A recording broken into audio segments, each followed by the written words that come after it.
Im Namen des Volkes. Erstens. The Federal Constitutional Court, Guardian of the Constitution. Absatz 1 in Verbindung mit Artikel 2 Absatz 2 Satz 1 des Grundgesetzes unvereinbar. Join us for a journey through time. Discover the history of the Federal Constitutional Court. Today, Karlsruhe, the seat of the court, is synonymous with fundamental rights, democracy, and the rule of law, the result of a long journey that has sometimes been marked by conflict. Let's go back to the turbulent beginnings of the Federal Republic of Germany. The Basic Law lays the foundations for a new German state. For the first time in German history, the country has a specialized constitutional court. The court is established in Karlsruhe, deliberately keeping a distance to the federal government, which at that time resides in Bonn. During its first years, the Federal Constitutional Court status is unclear and disputed. In the beginning, the court does not have its own administration and is subject to supervision by the Ministry of Justice. In 1952, the justices call for autonomy and independence in a public memorandum. The Federal Constitutional Court is a constitutional organ endowed with supreme authority. The initiative is successful.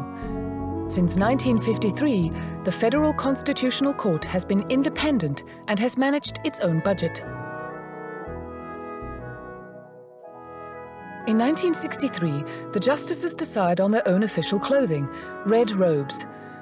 These have been inspired by traditional attire worn by judges in 15th century Florence.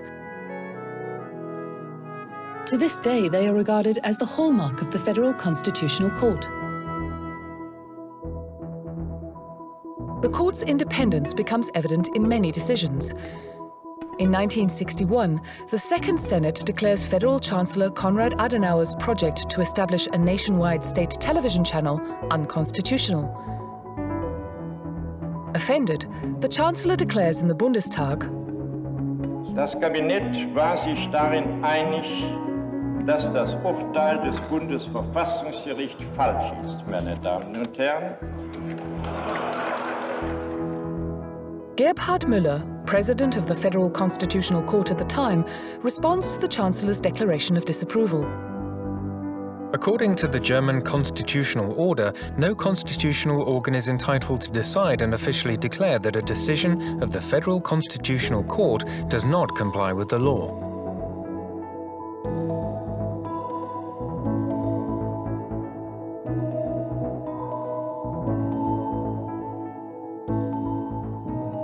In its early years, the Federal Constitutional Court resides in the Prince Max Palais.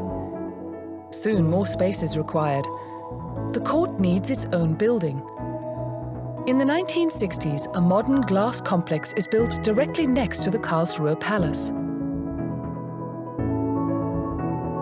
A functional building consisting of several square-shaped pavilions, right between the palace gardens and the botanical gardens, without any physical barriers. Assemblies, too, are allowed in the adjacent public area, but require special permission. The court's many glass panels symbolize transparency. In our constitutional democracy, everyone can see how the court gives effect to the Basic Law. Different justices bring differing perspectives to the court, which is very important for its work.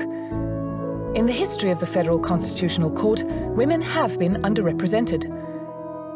Erna Schäffler was the first and, for many years, the only female justice of the Federal Constitutional Court.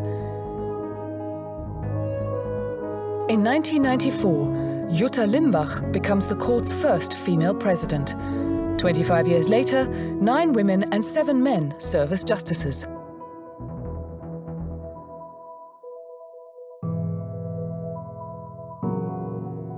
The Federal Constitutional Court is often called the Guardian of the Constitution. Today, this also means giving effect to constitutional law in Europe and the global community. With the European Court of Human Rights in Strasbourg and the Court of Justice of the European Union in Luxembourg, 2 other important protagonists have entered the stage.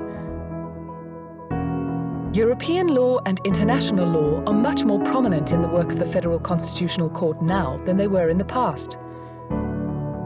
This also raises new questions. How do the decisions of these courts relate to one another? How can disagreement be handled? And how can consensus be reached? Today, as part of their work, courts engage in an international dialogue that brings together all participants of the multi-level cooperation of European courts. The multi-level cooperation reminds me of a hanging mobile, a structure that keeps differently sized objects in equilibrium. All parts affect each other. If one of them moves, it has an influence on the others. But in the end, all parts are in equilibrium again. To ensure effective fundamental rights protection, all courts in Europe work together in a cooperative manner.